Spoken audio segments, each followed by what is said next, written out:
Bien-aimés dans le Seigneur, donc nous nous retrouvons pour continuer cet enseignement, donc ce partage.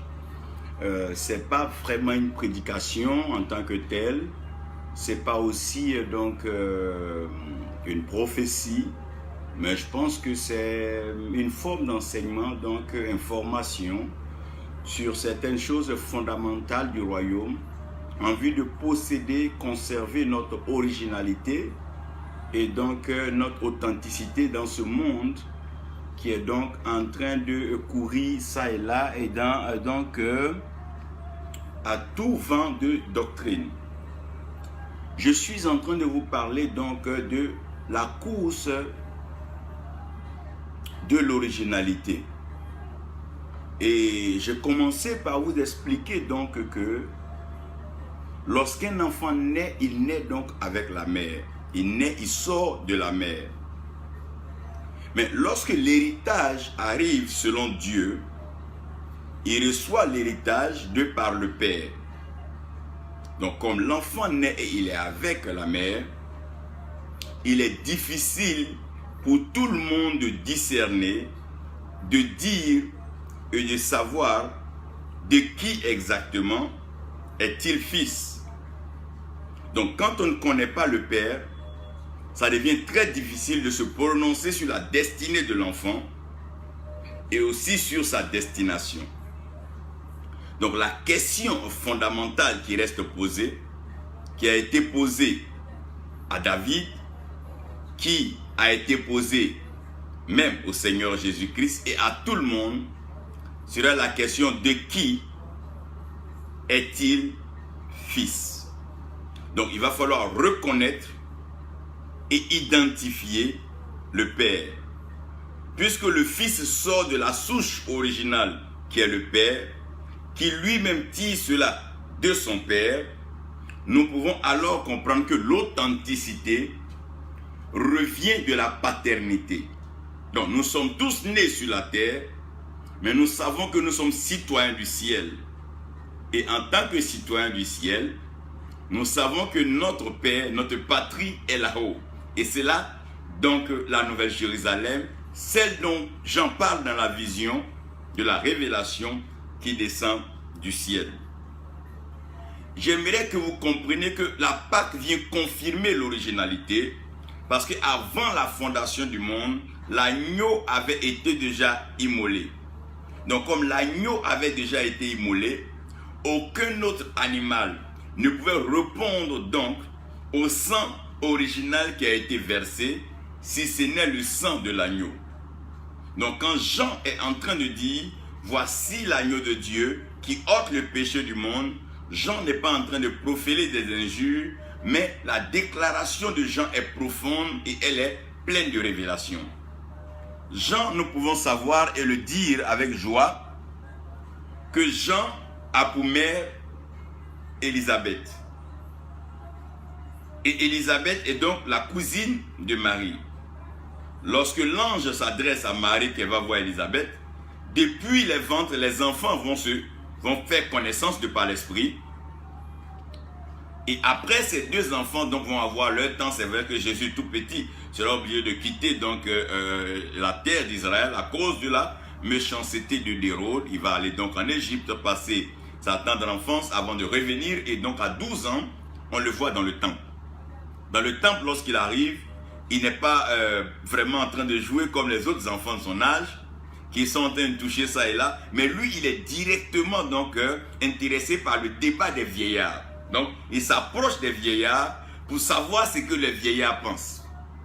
Parce que lorsqu'on parle d'originalité, quand on parle d'authenticité, c'est les vieillards qui peuvent voir l'originalité et l'authenticité. Souvenez-vous que quand le fils a été présenté dans le temple, c'est le vieillard, le vieux Siméon, c'est lui qui a pu toucher l'enfant et il a dit, ah, maintenant il peut s'en aller parce que le Messie donc est venu. Ça veut dire que pour reconnaître l'authenticité et l'originalité, ce n'est pas une chose de jeunesse, ce n'est pas une chose d'enfantillage, c'est une question de vieillesse et c'est une question donc d'originalité. Donc, dans la course à la gloire et dans la course à la célébrité, le lion s'est imposé comme étant celui qui est dévoreur. Le lion s'est présenté comme celui qui était courageux qui avait la force, qui pouvait crier donc dans toute la jungle et effrayer tous les animaux. La preuve, il a été donc installé comme le roi de la jungle, donc le lion.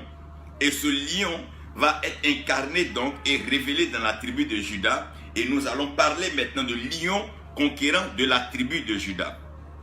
Alors qu'à l'origine, ce n'est pas le sang du lion qui a coulé, mais c'est le sang de l'agneau qui a coulé. Donc les 24 vieillards n'iront pas vers le lion, non. Mais les 24 vieillards vont aller donc devant l'agneau qui a été immolé. Donc les 24 vieillards vont devant l'agneau qui a été immolé. Et ces 24 vieillards ne parlent pas du lion, ils ne parlent pas de la panthère, ils ne parlent pas de l'éléphant, ils ne parlent pas de la licorne, ils ne parlent pas de tous ces animaux-là, ils ne parlent même pas de l'aigle. Mais les 24 vieillards disent, après avoir jeté leur couronne, ils disent gloire soit rendue à l'agneau de Dieu. Donc quand Jean est en train de dire, voici l'agneau de Dieu qui ôte le péché du monde, Jean ne veut pas dire qu'il ne connaît pas le lion, non. Jean n'est pas en train de dire qu'il ne connaît pas la panthère, le jaguar et tous ces animaux de la forêt. Mais Jean est en train de révéler l'originalité et l'authenticité. Je prie au travers de ce message d'aujourd'hui que quelqu'un garde son originalité et son authenticité. En prêchant ce message, j'aimerais amener quelqu'un, j'aimerais amener un frère, une soeur, amener un père, une mère, amener même un enfant, une fille, yes you can come in, à garder son originalité et son authenticité.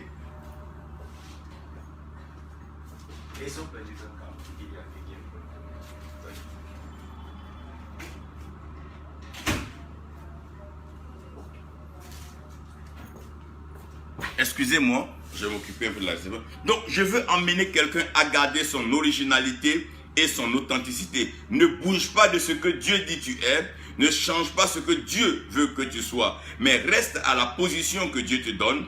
Et nous comprendrons donc la suite dans la pensée de Dieu. Ecclésiaste 9. Nous allons avoir Ecclésiaste 9. Et dans Ecclésiaste 9, nous allons nous pencher sur le verset 11. Dans 1 Corinthiens 9, nous allons donc encore nous plancher sur le verset 24. Dans Ecclésiaste 11, Salomon est en train de faire un résumé. Vous savez que l'Ecclésiaste, c'est l'enseignant. Et Salomon, c'est l'enseignant par excellence. Un homme qui n'est plus intimidable, qui n'est plus influençable. Pourquoi? Il a connu la richesse, il a connu la gloire, il a connu la sexualité, il avait 1000 femmes. Il a connu les grandes opportunités, il a été même impliqué dans plusieurs projets de réconciliation et de paix. La preuve, pendant ces 40 ans de règne, il n'y a pas eu de guerre.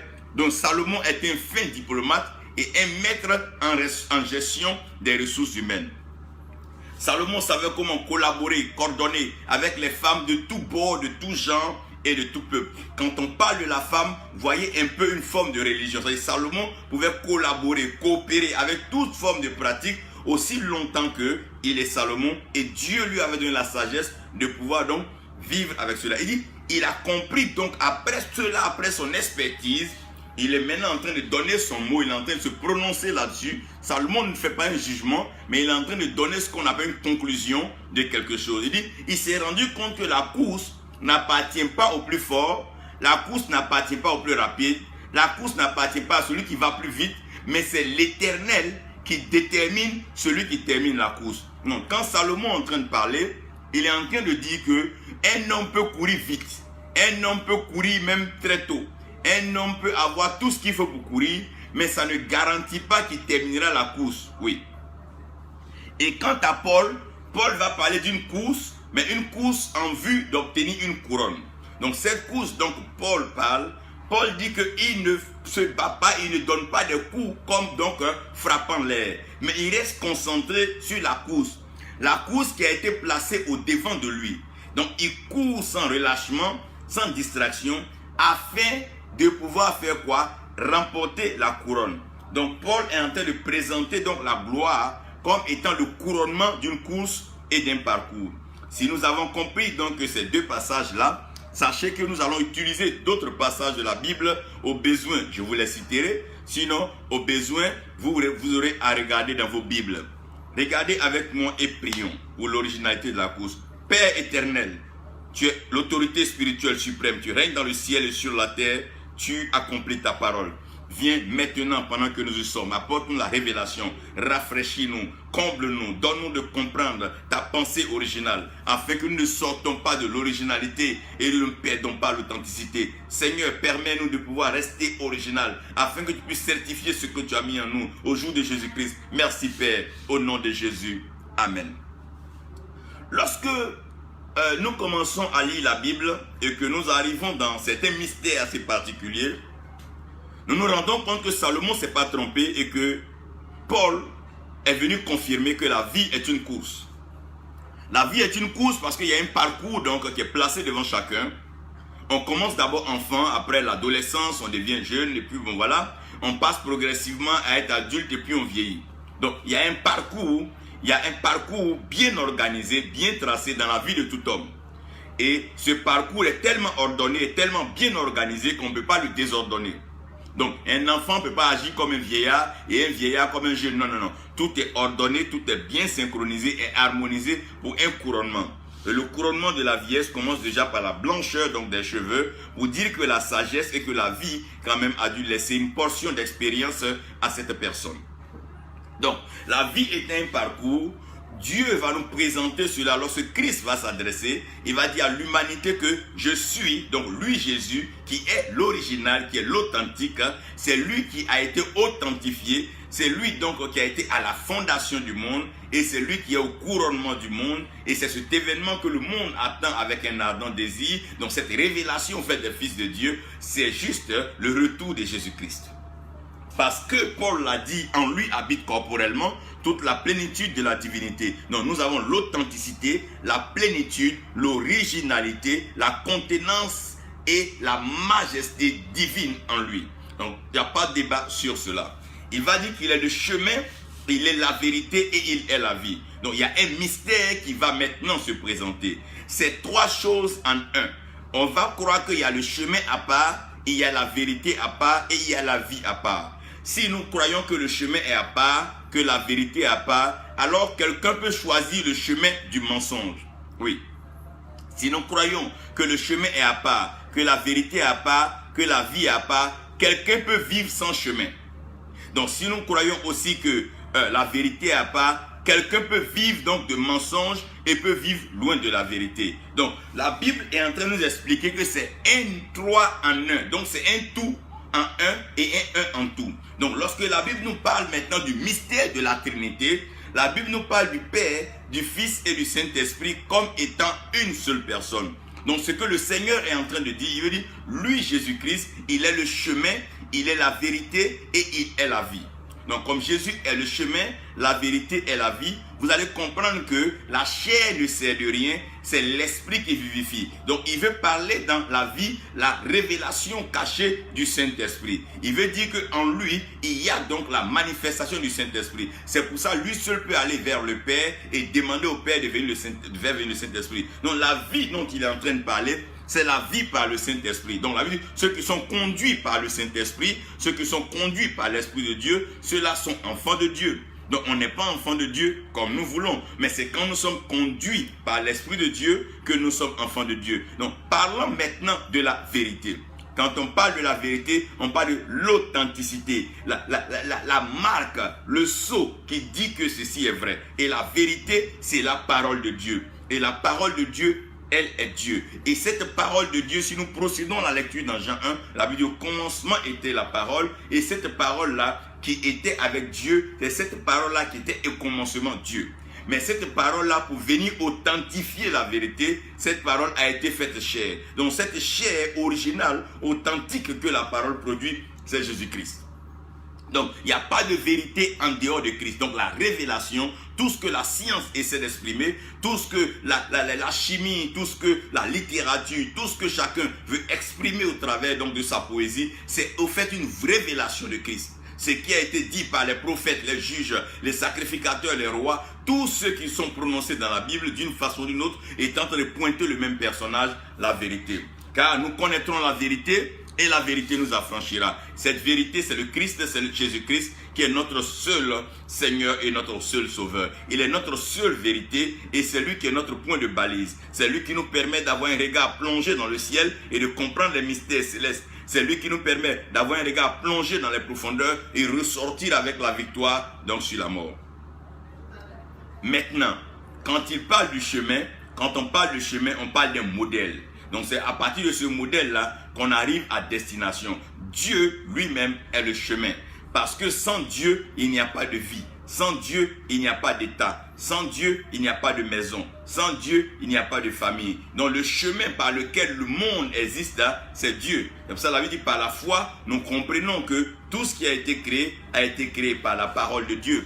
Donc il ne peut pas avoir une existence sans Dieu. Mais Dieu est en lui-même. Même si Dieu n'avait pas créé la terre, que Dieu n'avait pas créé les cieux, Dieu était Dieu parce que personne ne l'a créé, personne ne l'a fait et personne ne le vote. Dieu demeure Dieu, il est souverain dans sa position. Donc dans le mystère du chemin, la vérité et la vie, il veut nous introduire directement à ce que nous appelons la Trinité. Il veut nous dire qu'il y a quelque chose que nous devons comprendre, nous devons avoir pour Père Dieu et notre Père, c'est Dieu. Et si nous avons une vérité à conserver, donc un frère sur lequel nous pouvons nous appuyer, un Seigneur, un Sauveur, sur qui nous pouvons nous appuyer, malgré notre état de dégradation avancée, c'est bien sûr lui, Jésus-Christ. Et s'il y a une vie par excellence à vivre, une vie à souhaiter, c'est bien sûr la vie donc du Saint-Esprit. Maintenant, nous sommes sur cette terre et le chemin est déjà là. La vérité est là, mais la vie aussi est donnée. Puisque nous sommes tous sur la terre et que nous vivons, chacun donc va aspirer à un chemin propre à lui. Donc c'est ces chemins qui vont donner des religions, des pratiques, des dogmes et des doctrines. Puisque la vie est aussi un chemin, chacun va chercher à la vivre donc comme il entend. Donc en vivant cela, certains vont emprunter le chemin du mensonge, mais beaucoup vont connaître le chemin de la vérité qui vient donc par la révélation. Donc dans le chemin du mensonge, plusieurs ont commencé à eux-mêmes se fabriquer des artifices, des noms, des divinités, des principautés pour pouvoir donc contrôler un monde. Ça, c'est un système organisé par l'homme avec une alliance terrestre ou bien une alliance avec donc la création. Donc les hommes vont s'engager dans cette vie avec ce désir donc de pouvoir finir la course. Et comme c'est une course, chacun veut se mettre en mouvement. Donc tout le monde est en mouvement, tout le monde est actif sur la terre. Chacun ne veut dormir, personne ne veut dormir. Chacun veut courir, chacun veut présenter quelque chose à son frère, à sa soeur.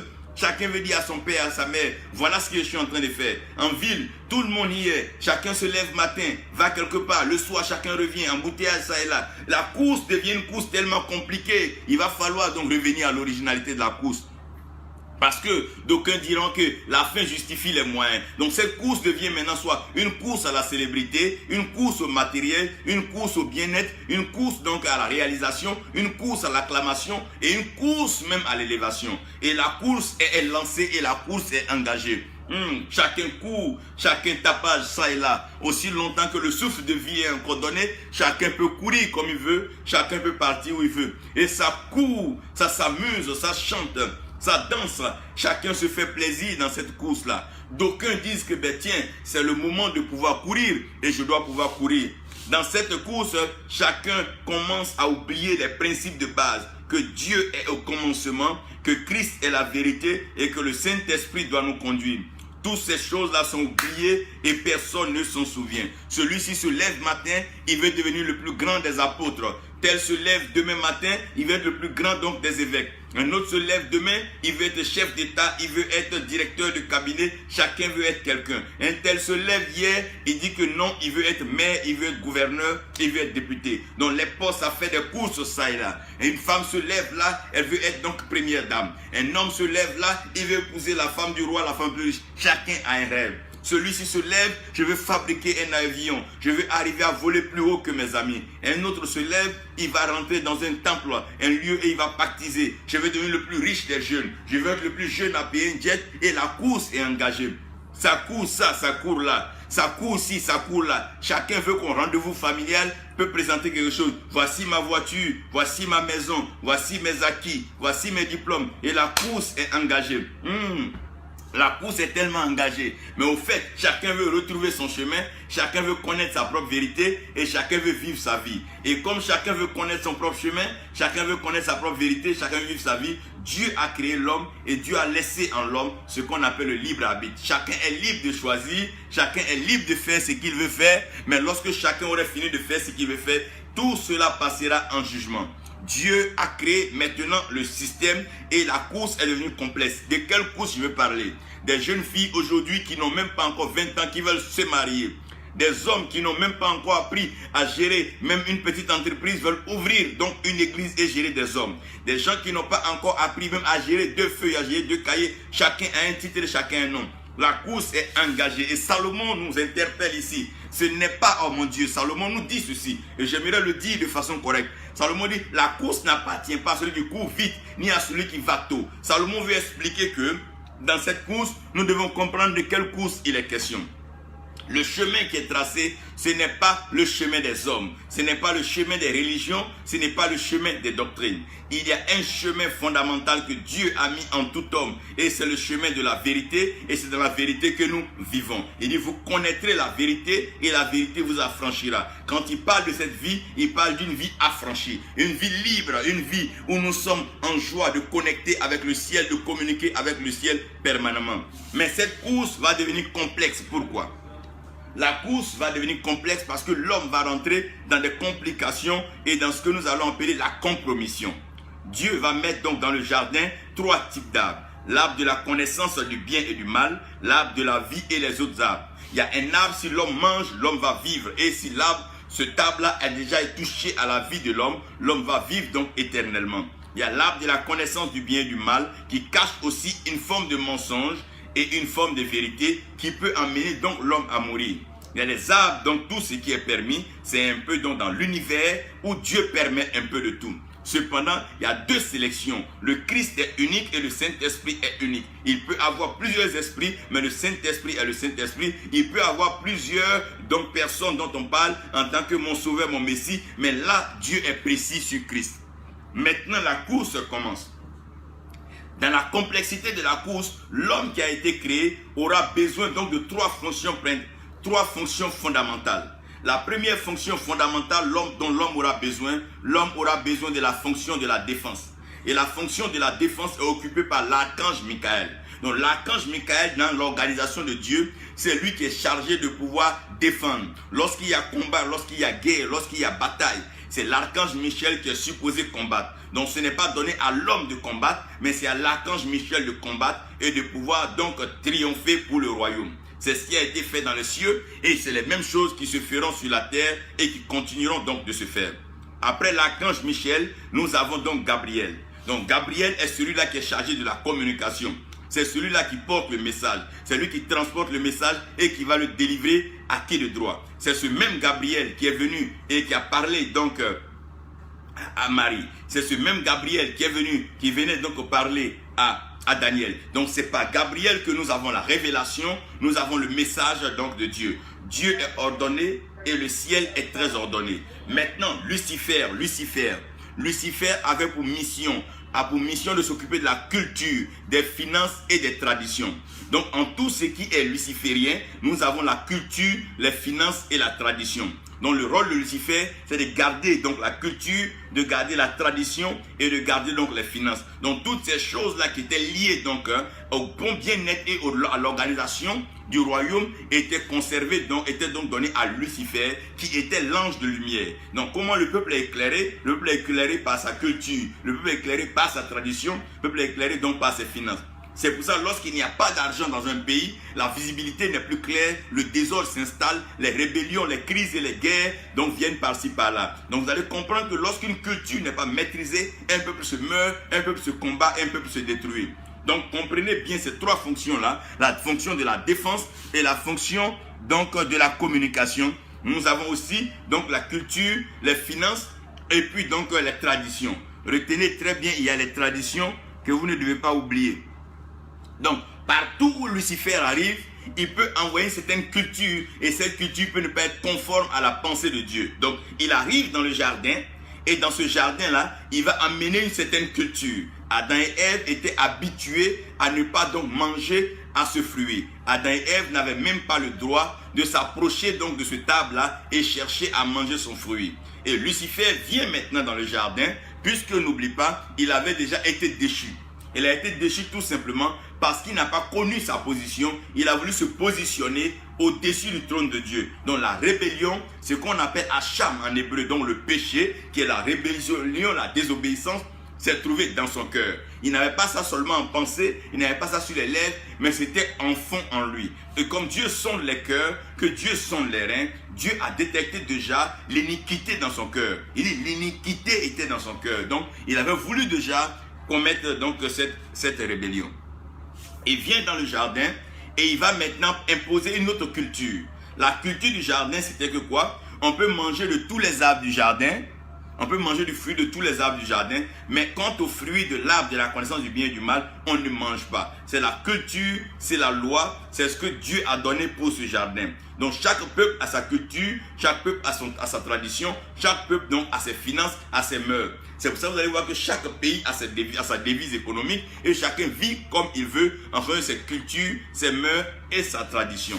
Donc une fois que Lucifer arrive dans ce jardin, il va se servir lui-même de sa propre tradition pour emmener l'homme et la femme à désobéir.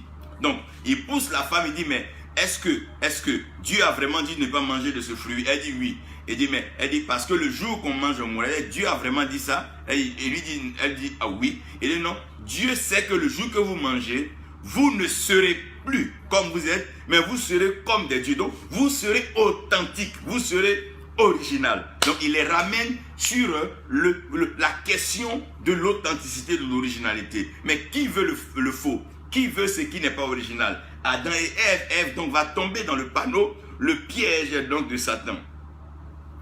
Et comme il est menteur, n'oubliez pas, il est menteur, il va se servir donc du mensonge pour emmener Ève donc à sortir donc de la ligne de Dieu.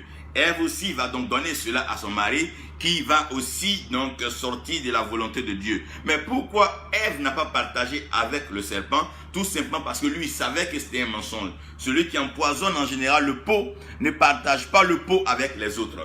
Donc il savait déjà que c'était un mensonge. Donc dès lors, la course est devenue une course complexe. La course est devenue compliquée parce que le parcours est biaisé. Les ingrédients de la course sont déjà truqués. La course est truquée. Nous sommes dans une course d'originalité où Dieu est notre Père, Dieu est notre Créateur. Nous avons besoin de marcher avec Dieu. Voilà que maintenant la course est déjà tronquée. La course est déjà pipée comme des dés. Nous sommes maintenant égarés.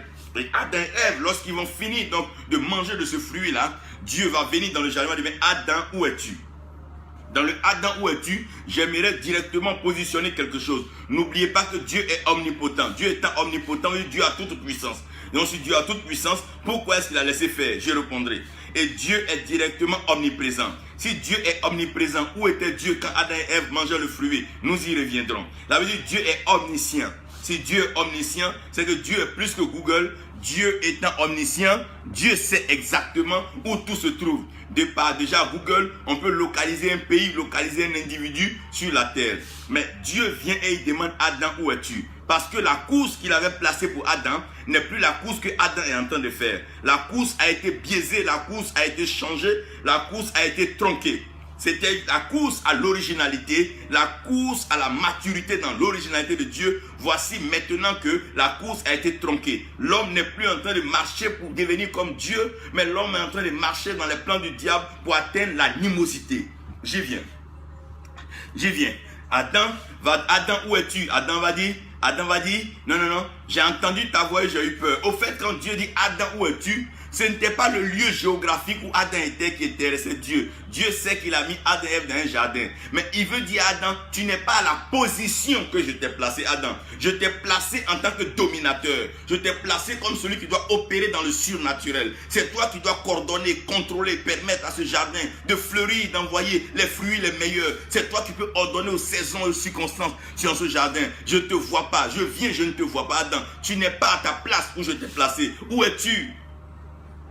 C'est pas fait, je suis dans telle église, je suis de telle communauté. C'est pas de ça qu'il est question. C'est pas fait, non, je suis la fille de tel homme de Dieu. Ce n'est pas de ça. La position que Dieu t'a donnée, c'est de ça qu'il est question. C'est pas fait, non, je suis le fiole de tant, tel est mon mentor. Arrêtons de nous coller aux grands hommes, aux grands titres et ne pas être capable d'assumer notre position. Je suis en train de parler d'une position d'ambassadeur, une position de fils de Dieu, une position authentique dans la nomination et dans la naissance. Dieu t'a créé, t'a amené sur la terre pour dominer sur la maladie, la mort, la malédiction, la pauvreté. Dieu t'a créé pour dominer ces choses. Et c'est ce que Dieu veut voir. Il dit, mais Adam, où es-tu? Le jardin n'est pas en ordre comme je l'avais laissé. Non, Adam, il y a des arbres que je ne vois plus. Adam, je ne vois pas le fruit de la position, le fruit du bien et du mal. Non, Adam, qu'est-ce qui s'est passé? Mais Adam, tu as changé, tu as bougé. Adam, tu es parti où? Adam, où es-tu? Oui, tu es dans l'église, je sais, mais le jeune évangéliste zélé que tu étais, à quel moment tu es devenu prophète? À quel moment, toi, le bon pasteur qui savait exhorter les âmes, quand est-ce que tu as commencé à faire toutes ces choses-là, cette magie mystique, essayer d'escroquer, arnaquer? Où as-tu trouvé ça, toi qui était placé en train d'exhorter les uns et les autres? Qu'est-ce qui n'a pas marché, mon frère? Qu'est-ce qui n'a pas marché, ma soeur? Oui, la course à l'originalité. Chacun veut qu'on entende parler de lui. Celui-ci change de titre, celui-ci change de position. Chacun se repositionne où il veut. Ceux qu'on avait mis en bas, tu reviens le soir, ils sont en haut. Ceux que tu as mis en haut, tu reviens le soir, ils sont en bas. Ceux que tu as mis en gauche, tu reviens la nuit, ils sont à droite. Tout est un désordre, chacun se promène et on ne sait pas qui est qui fait quoi et qu'est-ce qu'il en sera vers la fin. Ça veut dire que le chaos est déjà consommé et nous sommes en train de partir vers donc, le chaos total. Pourquoi? Les enfants n'ont plus de respect pour les pères et les pères n'ont même plus de considération pour l'héritage. Ça le brade ça et là pour un peu d'argent. Pour un peu de... Un fils vient bafouer l'orgueil d'un père avec un peu d'argent. Il vient bouger son orgueil avec un peu d'argent. Ce père est prêt à lever sa main pour dire que tu es le meilleur, tu es le premier. Qui vous a dit que la course vous appartient? Qui vous a dit que c'est vous qui déclarez la fin de la course? Qui vous a dit que c'est vous qui avez ordonné cette course? Jésus-Christ est le chemin, la vérité et la vie. Malheur et malheureusement, ils sont en train de mourir comme des coqs. Ils n'ont plus rien. Ils n'ont pas de message. Ils n'ont pas la révélation. Ils n'entendent pas la voix de Dieu. Pourquoi? Parce qu'ils ont changé la position. Dieu, mon Dieu, mon Dieu, mon Dieu. Dieu nous a créés à son image et à sa ressemblance. Pourquoi voulons-nous prendre notre indépendance de Dieu et aller entrer avec le diable? Tout s'est renversé, tout s'est mélangé. Oui, Marie-Josée, Dieu est en train de parler à l'humanité. Tout est bouleversé, on ne comprend plus rien.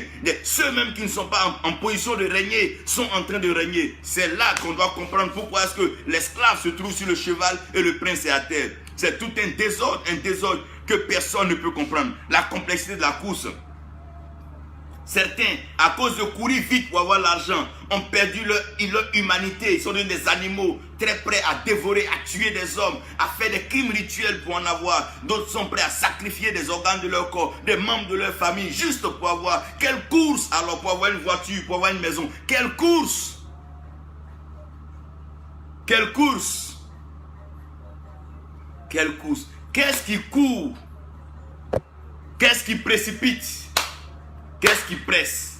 Se presser pour aller mourir? Se presser pour aller en enfer? Se presser pour aller rencontrer Dieu? Se presser pour faire face au jugement? Aidez-moi à comprendre la complexité de cette course. Il les a mis dans une position élevée dans le jardin. Il n'a même pas dit seulement de dominer dans le jardin, de dominer sur les poissons des eaux, les oiseaux qui sont dans l'air, et de dominer sur les animaux qui se meuvent à la surface de la terre. Mais le serpent en fait partie. Qu'est-ce qui s'est passé, Adam? À force de vouloir ressembler à Dieu, à force de vouloir être grand, c'est ce que le diable avait convoité secrètement dans son cœur. Il vient transmettre cela à la femme et à l'homme. Souvent tu es un homme, ta femme te dit, pourquoi tu n'as pas de voiture comme tes amis? Alors ce dernier est prêt à aller se mettre dans des rituels, des pratiques sataniques, maléfiques, déplorables, juste pour avoir du matériel. Et aujourd'hui, on ne comprend pas. Celui-ci se lève là, il met une organisation chrétienne sur pied. Après, on se rend compte que ce n'est pas la voie de Dieu, c'est des malices et des pratiques pour pouvoir donc amener les hommes dans un système bien contrôlé et bien géré par leurs propres pratiques. La vérité a foutu le camp. Le chemin, on ne le trouve plus. La vie est devenue tellement courte qu'elle n'a plus de sens. Qu'est-ce qui se passe? La course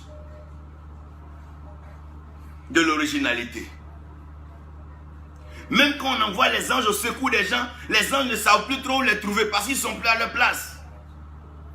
La position, chacun l'a changé. Non, non, non, c'est changé ça. La jeune sœur qui chantait bien, qu'on l'appelait chante là, elle est devenue la prophétesse, c'est fini ça, je ne veux même plus. Non, non, non, non, non, non, non, non, c'est fini ça. Le jeune homme qui fait le service d'ordre là, oui, oui, tout de suite là, oui. Il est devenu rapidement dans l'apôtre des nations. Et voilà ce qui se passe. Les positions changent. Mais encore Adam et Ève, Dieu merci, ils ne sont pas allés haut malheureusement, parce que quand ils désobéissent, la rébellion produit la chute. La désobéissance produit la chute. Quand tu veux être plus fort que tes pères, quand tu veux dépasser les bornes de tes pères, les déplacer, quand tu veux toiser tes pères, quand tu veux humilier tes pères, prouver à tes pères que tu es mieux que... C'est leur sang qui coule en toi. C'est eux qui ont le dépôt, c'est eux qui ont l'héritage. C'est eux qui ont ça dans leurs mains. C'est eux qui peuvent te le transférer. Malgré ton intelligence, tu dois pouvoir comprendre cela. Il y a une question d'une course là à l'originalité. Permettez-moi de vous dire, il y a la course à l'originalité. Plein de fils qui se prétendent d'un père, qui n'ont rien en commun avec le père, ni en visage, ni en pratique, ni en lien, ni en sang. Il y a trop de fils pour des pères. Et ça fait peur. Tout le monde sur la terre se dit fils de Dieu. La Bible dit heureux ceux qui recherchent la paix, car ils seront appelés fils de Dieu. Mais nous avons tous les ingrédients de la guerre. Les âmes par-ci, les âmes par-là, les âmes atomiques, les âmes à feu. Nous avons même des âmes spirituelles. La méchanceté, la haine, la jalousie, conçues dans le cœur secret des hommes. Et nous sommes là en train de nous prétendre enfants de Dieu. De qui est-il fils? Il est fils de qui? Et dans la course, donc, dans cette course, l'homme va tomber bas, balayer son frère, mettre des bâtons dans les rues de ses frères. Regarde déjà Abel et Caïn. Caïn, le grand frère qui va tuer son propre petit frère, juste pour faire la course du sacrifice. Ça donne quoi quand tu as fini? Quand Caïn, tu as le meilleur sacrifice qu'Abel ne vit plus, ça fait quoi? Quand tu as tué Abel, ça t'a donné quoi? Et le désordre règne. Des enfants, de tout petits enfants qui ont des âmes, qui agressent et personne n'en parle. Ça, c'est une vie. Ces enfants, à un certain âge, pourront-ils revoir en vidéo, en mémoire, ces crimes odieux qu'ils ont commis? Allons-y voir quelque chose. La course est tellement complexe que chacun veut une position, chacun veut une place aujourd'hui. D'aucuns sont prêts à se lancer dans la politique pour avoir une place, une position. D'autres sont prêts à aller critiquer, torpiller d'autres services pour avoir une place. C'est une course partout. Ça court parmi les femmes, ça court parmi les hommes, ça court chez les... Qui donc leur a donné cette course? Qui leur a donné cette envie de courir? Et ça court plus vite. Même ceux qui veulent courir dans n'importe quel sens. C'est là que je vais vous emmener maintenant au mystère du règne animal. Lorsqu'un homme chute d'un règne, il vient au règne inférieur. Mais quand c'est une désobéissance particulière, il descend à un règne encore plus bas. Donc Adam et Ève, ils ne sont même pas venus vers des animaux. Ils sont allés prendre des feuilles pour se couvrir. Ce n'est même pas le règne animal, mais ils sont descendus au règne végétal. Mais dans le mystère du règne animal, vous allez comprendre que chaque animal fait sa course. Chaque animal a sa force. Chaque animal a une intelligence. Chaque animal est utilisé par les proverbes pour conseiller l'homme. Les animaux sont utilisés comme donc des éléments de conseil, des forces cachées dans la nature, dans la forêt, qui sont révélées à l'homme. On parle par exemple de la force du buffle. On parle par exemple de la rapidité donc de la panthère, du jaguar. On parlera par exemple de l'agilité de l'aigle. On parlera par exemple de la sagesse et stratégie des fourmis. On parlera de ce règne animal. Mais qu'est-ce que Jean va faire? Jean va repositionner le débat. Lorsque les hommes seront en train de s'égarer, Dieu va ouvrir le chemin donc du ciel. Et nul n'entre au ciel s'il n'est pas d'eau et d'esprit. Donc pour rentrer au ciel, il faut alors naître d'eau et d'esprit. Donc Jean va se mettre dans le désert et Jean va commencer à crier dans le désert. Jean va crier pour dire, je suis la voix de celui qui crie donc dans le désert. Pendant que Jean crie dans le désert, les hommes viennent donc au désert. Quand ils viennent au désert, ils viennent pour se dépouiller. Ils viennent enlever d'eux-mêmes tout ce qui est en eux qui n'est pas de Dieu. Ils viennent enlever leur envie qui sont meurtriers, leur envie qui sont sataniques, souillés, leurs désirs qui sont malsains. Ils viennent maintenant le dépouiller dans le désert. Et Jean les envoie maintenant dans l'eau pour aller les arroser à nouveau. Donc il les amène vers l'eau qui est le Jourdain. Quand il les amène vers l'eau qui est le Jourdain, mystérieusement, les hommes vont commencer à venir. Lorsque Jésus va venir, Jean a déjà lu les textes parce que son père Zacharie est sacrificateur. Jean connaît bien celui qui arrive. Mais Jean va tourner donc et donner une révélation qui sera une déclaration assez fondamentale et pertinente pour la suite de la chrétienté. Jean va le regarder. Jean sait que sa mère est Élisabeth et que la mère de Jésus s'est Marie. Jean sait que Jésus a grandi avec lui et ils se connaissent bien. Entre-temps, ils avaient des petits surnoms qui se donnaient. Ils avaient des noms qui se donnaient. Et Jean sait que Jésus est vraiment celui-là que Dieu a envoyé. Jean sait que Jésus n'est pas un animal parce que sa mère n'est pas animale, sa mère est un être humain. Jean sait bien sûr que celui-ci a été instruit et éduqué et il a appris aussi à travailler donc comme les autres fils, donc les fils du charpentier. Mais quand Jean le voit au Jourdain, Jean va l'appeler d'une façon étrange. Jean va dire, voici l'agneau de Dieu. Voici l'agneau de Dieu. Il ne dira pas, voici le prophète. Voici l'apôtre. Il ne dira pas, il dit, voici l'agneau de Dieu qui ôte le péché du monde. Pourquoi? Parce que la course ratée de l'homme nous emmène maintenant dans le règne animal. C'est pour ça qu'un homme péchait avant, il devait envoyer un animal. C'est avec l'animal qui est immolé que le péché donc était pardonné. Donc Dieu veut résoudre le problème de l'homme en amenant donc l'homme à comprendre le mystère du règne animal. Lorsque nous rentrons dans le mystère du règne animal, vous allez comprendre qu'il y a un animal particulier qu'on appelle donc l'agneau. L'agneau est tellement simple, l'agneau est tellement innocent, l'agneau est tellement humble, l'agneau est tellement sensible, l'agneau est tellement obéissant, l'agneau est plein de douceur, l'agneau n'agresse personne, l'agneau, même les côtelettes de vous, quand vous prenez quoi, c'est tellement mou, c'est tellement gras, l'agneau est tellement bon. L'agneau a un tempérament, l'agneau a une nature. Donc Jean avait besoin de cela. Quand Adam et Ève ont péché, Dieu rentre dans le jardin, il va immoler l'animal. Mais l'animal que Dieu va immoler, il cache l'animal. Il envoie la peau pour couvrir Adam et Ève. Mais l'animal devait être révélé. Jean ne pouvait plus se taire parce que nous étions dans la plénitude des temps. Dieu est le chemin, Jésus-Christ est le chemin, la vérité et la vie. Jean dit, il est maintenant temps que la vérité soit sûre sur la situation de ce que vous avez appris dans le règne animal. Vouloir être lion, vouloir être panthère, vouloir être éléphant, vouloir être léopard, vouloir être... Regardez, chaque pays a pour emblème un animal. On a dans l'équipe de football des nations, c'est des animaux. Chacun est fier d'être ceci. D'autres sont les talons, d'autres parleront de cheval, d'autres parleront d'aigle, d'autres parleront du phénix, d'autres parleront de panthère, d'autres parleront de jaguar, d'autres parleront de tous ces animaux. Mais vous ne verrez pas cela parler de l'agneau parce que chacun veut démontrer sa force, sa puissance, sa capacité à courir. Mais la course n'appartient pas au fort, la course n'appartient pas au plus rapide. C'est l'Éternel qui détermine toujours le couronnement de la course. Jean va pas leur présenter un lion, Jean ne leur présente pas un aigle, Jean ne leur présente pas une panthère, Jean ne leur présente pas le jaguar ni le guépard, Jean ne leur présente pas l'hippopotame, il ne leur présente pas le caïman. Jean ne leur présente pas l'alligator, Jean ne leur présente pas donc les tyrannosaures et tous ces animaux dont ils sont en train de parler. Jean ne leur présente pas un dromadaire, mais Jean leur présente l'agneau. Jean dit, voici l'agneau de Dieu qui ôte le péché du monde. En d'autres termes, pour pouvoir donc vivre avec Dieu, il faut avoir les caractéristiques et la nature de l'agneau. Il faut comprendre qu'avec Dieu, on ne se presse pas, avec Dieu, on ne court pas. Avec Dieu, on ne change pas de place. Si Dieu te met dans un lieu, c'est que c'est dans ce lieu-là que Dieu veut te bénir. Si Dieu n'avait pas permis que Joseph soit en prison, comment est-ce qu'il aurait rencontré les chansons pour retourner chez Pharaon? Dieu peut donner une position, aussi petite qu'elle soit, garde-la. Si c'est Dieu qui donne la position, reste dans cette position. Les animaux ne changent pas de nom, les animaux ne changent pas de titre.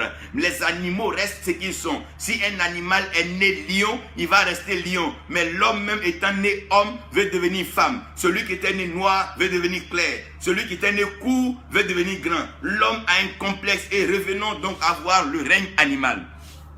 Le lion de la tribu de Juda est là, mais les vieillards se sont prosternés devant l'agneau, parce que les vieillards ont compris que ce qui ne change pas, ce qui est faible, Dieu dit à Paul, Paul, c'est dans tes faiblesses que moi je suis fort. Il dit, Paul, quand tu prends la nature de l'agneau, c'est là que je procède maintenant à la restauration et à la guérison de l'humanité. Jean dit, voici l'agneau de Dieu qui ôte le péché du monde afin de rétablir l'originalité. Parce qu'à la fondation du monde, c'est l'agneau qui avait été immolé. Donc à ce moment-là, c'est l'agneau qui peut être immolé. C'est le Christ qui a été à la fondation du monde. C'est le Christ qui sera donc au couronnement et donc de ce monde-là. Nous ne pouvons pas pas changer cela. C'est un principe fondamental. Dieu ne change pas. Et Satan sait que Dieu est vérité et que sa parole est vraie. Donc comme il sait que Dieu est vérité, que Dieu ne change pas, il envoie maintenant les hommes à désobéir à la parole de Dieu et il retourne vers Dieu comme il est l'accusateur des frères. La Bible dit que depuis le commencement, il a été l'accusateur des frères. Il viendra toujours accuser. Quand tu quittes ta position, pour aller dans une autre position, il va t'accuser. C'est de l'orgueil. Tu veux dire que là où Dieu t'a mis, ça ne te va pas. Par rapport à ton intellect, par rapport à ta position, ça ne te va pas. Si Esther n'avait pas été cette petite servante dans la maison de Mardoché, où aurait-elle eu l'occasion de rencontrer le roi pour marier? Si Ruth n'avait pas suivi Naomi de façon bête, de façon mouton comme on le dit, quand est-ce qu'elle allait rencontrer Boaz? Pourquoi est-ce que nous courons mal? Pourquoi est-ce que nous sommes détruits? Parce que nous n'acceptons pas ce que Dieu nous donne. Nous n'apprécions pas ce que Dieu fait de nous. Nous voulons devenir ce que les autres disent, ce que les autres veulent faire. Ce n'est pas parce que tes amis sont devenus archevêques que tu es devenu archevêque. Ce n'est pas parce que tes amis sont devenus archiprophètes. Non, non, non. Ce n'est pas ainsi. Reste à la place que Dieu te donne. Parce qu'il y a une authenticité. L'originalité de la course, c'est quand tu comprends que ce n'est plus toi qui vis. Pourquoi? Parce que le pain qui a été cassé a été manifesté vers toi par générosité et par hospitalité. Le Seigneur t'a hébergé et il t'a nourri. Non seulement ça, il décide maintenant que toi tu l'héberges. Donc il rentre en toi par ce sang. Il dit ce n'est plus toi qui vis, mais c'est lui qui vit en toi. Et si le Seigneur vit en toi, c'est lui qui fait la course pour toi. C'est Dieu qui fait la course pour toi. Ce n'est pas celui qui est plus rapide qui va y arriver. Ce n'est pas celui qui s'est levé plus tôt qui va y arriver. Ce n'est pas celui qui change les règles de la course qui va y arriver. Mais c'est le Seigneur qui est couronné. Car le monde entier attend avec un ardent désir le retour de Jésus-Christ. C'est lui qui est l'original authentifié. C'est lui que la création reconnaît. C'est lui que les archanges connaissent. C'est lui que les principautés connaissent. C'est lui que la résurrection connaît. C'est lui que la guérison connaît. C'est lui la consolation connaît. C'est lui que la paix connaît. Lorsque Christ apparaîtra, notre vie, oh my God, jaillira avec lui. Car c'est lui qui est la révélation de ces mystères. Personne ne connaît ces choses. Les hommes en parlent. Mais lui, il est la révélation. Il est l'incarnation, la manifestation, la transmutation. C'est-à-dire que la parole elle-même venue habiter, venue s'implanter, s'asseoir au milieu de nous. C'est celui-là que nous attendons. La course de l'originalité, c'est la course à vouloir ressembler, à être comme Christ. Laissez Christ grandir en nous. Paul dit, Christ en nous, l'espérance de la gloire. Lorsque Christ est en toi, tu ne cherches pas la gloire, tu ne cours pas vers la gloire, mais la gloire est déjà en toi. Elle se manifeste en toi. Laisse Christ vivre en toi. Ouvre-lui la porte de ton cœur. Quelqu'un m'entend en ce moment, tu n'as pas besoin de courir derrière un marabout, un féticheur, un sorcier, une religion, une doctrine. Ouvre-moi ton cœur maintenant là. Le Christ descend en toi. Jésus-Christ est le Seigneur, il est le Sauveur. C'est lui qui descend dans nos cœurs. L'originalité et l'authenticité de la course. La course sera originale et authentique. Pourquoi? C'est Jésus-Christ qui est notre Seigneur, c'est lui qui est notre Sauveur. C'est lui qui doit déterminer la course que nous sommes en train de courir. C'est pas à nous de prendre des titres, c'est pas à nous de prendre des noms, c'est pas à nous de changer de place, c'est pas à nous de changer de lieu. Adam, où es-tu? Ne change pas ta place. Non, non, non, non. Dieu t'a mis quelque part et c'est là que Dieu veut te bénir. Le Christ est en train de grandir en toi. Pourquoi te presser? Pourquoi te presser pour aller chercher des choses qui ne sont pas à toi? Pourquoi te presser pour vivre une vie qui n'est pas la tienne? Pourquoi te presser pour courir avec des gens qui n'ont pas le même parcours que toi? Pourquoi te presser pour vendre ton âme à là où tu ne dois pas aller? Pourquoi te presser pour te livrer là où tu ne dois pas te livrer? Pourquoi brader ta destinée? Pourquoi tronquer ta course? Pourquoi changer ta course? Non, non, non. Ne change pas la course. La course que tu veux courir, c'est Christ qui court en toi. À quoi sert à un homme de gagner ce monde entier s'il perd son âme? Alors que Christ est venu chercher et sauver ce qui était perdu. Il est venu chercher et sauver ton âme. Chercher et sauver ton âme qui a été égarée dans la course. La course était tellement complexe et truquée que tu as perdu ton âme dans la course. Tu as perdu tes bonnes valeurs. Tu as perdu la sagesse, le respect, l'intelligence. Ces choses que tu incarnais. Tu as perdu de vue la sagesse, la transparence, la vérité que tu transportais. Aujourd'hui, tu es devenu menteur, tu es devenu voleur. Maintenant, adultère un peu tout. Tu as mélangé toutes ces choses. Oh mon Dieu, qu'est-ce que c'est? Jean dit, nous ne le connaissons pas encore. Mais lorsqu'il sera révélé, et que nous le verrons tel qu'il est, nous aussi, nous serons comme lui.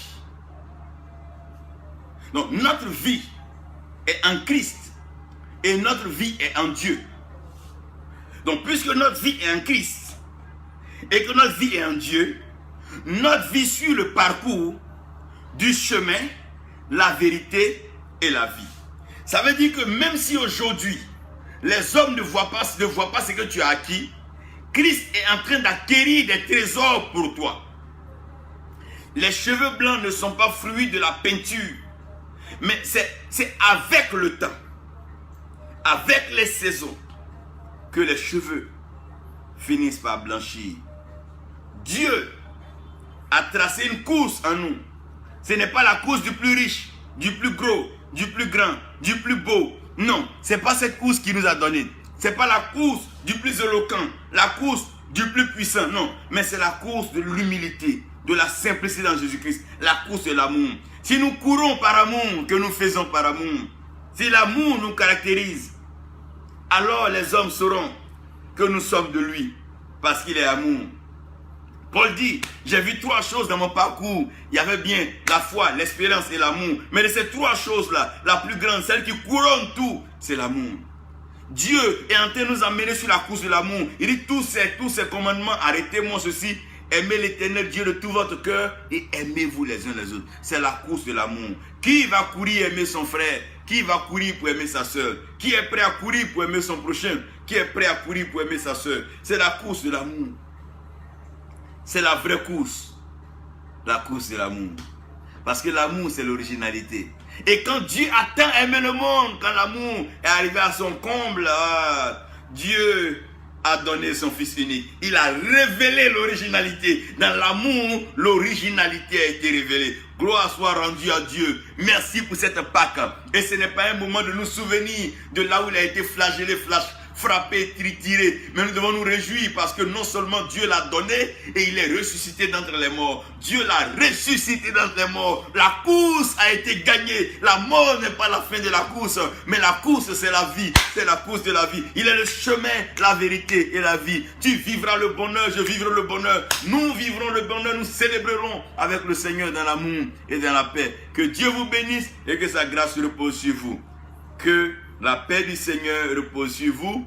Au nom de Jésus, joyeuse fête de Pâques et célébrons la Pâque ensemble. Nous vous saluons depuis Port-Harcourt au Nigeria où nous sommes en conférence et certainement tout à l'heure je partirai prêcher. J'aimerais bénéficier de vos prières, vos soutiens et je sais que le Seigneur fera le reste. Nous avons besoin de prêcher la vérité, proclamer la vérité, ouvrir la connaissance des gens afin que tout le monde se loigne du mensonge et pense qu'il est en train de faire une course pour lui-même. Mais la course c'est Jésus-Christ. Christ est ma vie. Christ est ma joie. Christ est ma Pâque. Christ est ma rédemption. Christ est tout en nous. Christ en moi, l'espérance de la gloire. Christ en toi, l'espérance de la gloire. Christ sera formé en toi, mon frère, ma soeur. Que Dieu vous bénisse. Marie-Joseph, que Dieu te bénisse. Que la grâce repose sur toi, Anthony. Tu es béni, Fadiga, que Dieu te bénisse. Et nous bénissons le Seigneur pour tous ceux qui nous ont suivis. Excellence, Kwaku Prési, Armand, que Dieu te bénisse. Christelle Lata, que Dieu te bénisse. Mamou, Chamara Berté, vous êtes tous bénis. Samassive, que Dieu vous bénisse. Albert Bigot, que Dieu te bénisse. Christelle, que Dieu vous bénisse. Lambert, que Dieu te bénisse. Merci à tous ceux qui nous ont suivis et que Dieu donne qu'on puisse se retrouver encore très prochainement pour un message sur l'originalité. Nous allons bien être original. Tu es original et nous sommes, je suis original. Que Dieu nous bénisse. Au nom de Jésus, Amen.